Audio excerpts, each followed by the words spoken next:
আচ্ছা, আসসালামু আলাইকুম প্রিয় ধান চাষি ভাইরা। আমরা একটি ধান খেতে আসলাম। তো দেখতে পাচ্ছি এই ধান খেতে শীষ বাইর হইতেছে। এখন এই ধান খেতের শীষের সাথে সাথে কিছু পোকা দেখতে পাচ্ছি, এগুলো হচ্ছে গান্ধী পোকা বলে।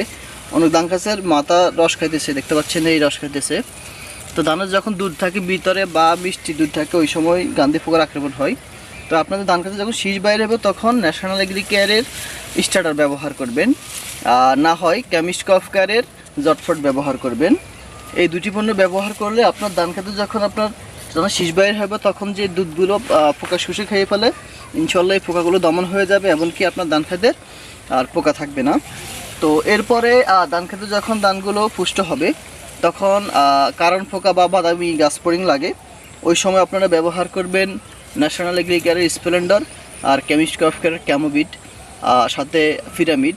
ক্যামিবিটটা আপনি যখন ফিরামিডের সাথে দিবেন তখন আপনার শীষ ব্লাস্ট বা গ্যারি ফসা যদি থাকে, ইনশাল্লাহ এগুলো হবে না।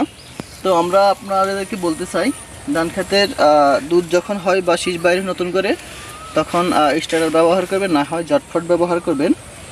এরপরে কারণ পোকার জন্য ফিরামিড ব্যবহার করবেন, না হয় স্প্লেন্ডার ব্যবহার করবেন। আর যখন আপনার সাথে ক্যামোবিটটা দিয়ে দিবেন তখন আপনার ক্ষেতের গ্যারি ফসা বলেন, শীষ ব্লাস্ট বলেন বা অন্যান্য পচা জ্বালা থাকবে না। তো প্রিয় চাষি ভাইরা, আপনাদের ধান খেতে যখন নতুন শীষ বাইর হবে তখন এই পণ্যগুলো ব্যবহার করবেন, আপনার ধান খেতে সুরক্ষা রাখবেন। ধন্যবাদ। আসসালামু আলাইকুম।